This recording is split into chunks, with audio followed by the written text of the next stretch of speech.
In this video, we're going to be taking a quick look over some reports that certain organisations are looking into changing exams possibly forever, or altering them, or getting rid of GCSEs and A levels altogether. Now, this is interesting because, of course, a change in exams and the way that we assess students has been something that I've been talking about for the past year now, and it's nice to see that I'm not alone in thinking this way. So let's have a look at what exactly is going on here and what is being said. Now, the reason that people are calling for the exams to be scrapped are not baseless. EDSK, and Education Think Tank, has been looking into the current system since the beginning of all the disruption that we've had during the lockdowns and school closures. And they came to the conclusion that GCSEs are redundant since students leave education at 18, not 16 like they used to. Back before I started school, many students left school at 16, but of course, during the time that I was in school, it was made compulsory that students must stay in education until 18. So they said, what's the point in having the GCSE, such an important exam, when it's not the final exam? They came to the conclusion that GCSEs are also too expensive. £200 million a year are spent on the exams and the papers and everything to do with them. And they also found a problem with the fact that there's that proportional grading system where a certain amount of people have to fail for the whole system to work. And they also took issue with the EBAC and thought that it's messing up the subject distribution because so much emphasis was being put on certain subjects, it was taken away from other subjects and therefore causing those subjects to have less students taking them, which of course has a knock-on effect for the future for certain careers and certain industries. So EDSK have proposed the usage of digital exams taken at the age of 15 that are shorter and more accessible than our current system, with grades disappearing and instead there being just results, which I assume means the raw marks, and that being on a certificate.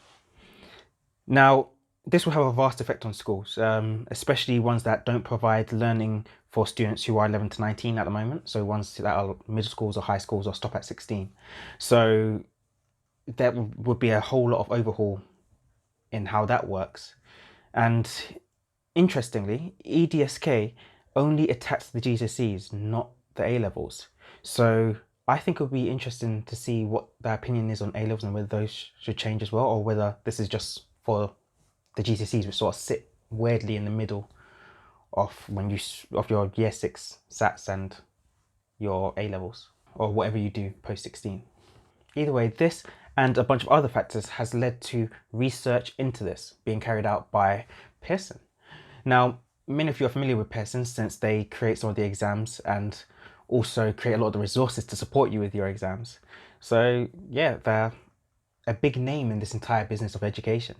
So at the moment, Pearson have started with a consultation that will look to get responses from as many people as possible from relevant bodies, so parents, teachers, educators, and so on, concerning the assessment between the ages of 14 and 19. So the consultation will run from the 15th of February to the 31st of March 2021. So it's going to run for quite a while, and I'll put the link below for it and all the information surrounding it in the description. The three main areas of this consultation are conditions and environment. So that's dealing with society, money, and the fact that we're turned to a more technologically based and digital based society and how that can be a part of assessment. The second one is purpose and value. So how young people taking these assessments, how they're going to use them, are they useful to them, and where they fit within society and careers and things like that. And the third one is trust and equity. So are the exams fair? Does society trust them to be reliable and effective ways of measuring and assessing people? So everything that's going on at the moment that's affected learning is of course a major trigger for this happening. The disruption has led to many, myself included, wondering whether our current assessment system really is the best way to do this. Is it really as good as we've made it out to be? And as a side note, while Ofqual are interested to see the outcomes, the Department for Education is not. They said, and I quote, "Our reformed A-level and GCSEs rigorously assess the knowledge acquired by students and are in line with expected standards in countries with high-performing education systems. There are no plans for those qualifications to be reviewed or replaced. End of quote. So in other words, they're saying they don't really care about the outcome of this consultation because as far as I'm concerned, the system's perfect. Take from that what you will.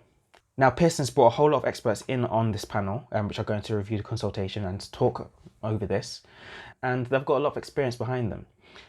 They're high-profile figures such as directors in academies, trusts, MPs, union representatives, so on. Some really big names are going around there if you have a look at the list.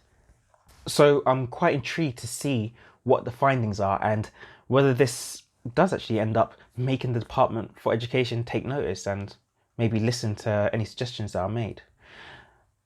But I'm also interested in hearing your opinion. Do you think that it's time that we moved on from the GCSE and A-level system and changed it to something else, something different? Let me know down in the comments below. Personally, I'm torn. I think the assessments as they currently are too taxing on students, teachers and parents, and therefore do need modification. But a complete scrapping or complete overhaul, I'm not sure if it's that necessary.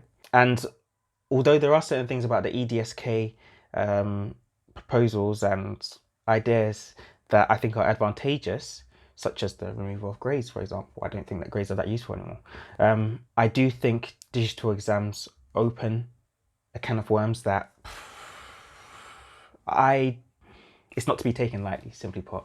I'm also quite interested in what impact this will have on international systems, international exams that sort of rely and base themselves around and align themselves with the English and other UK exam systems.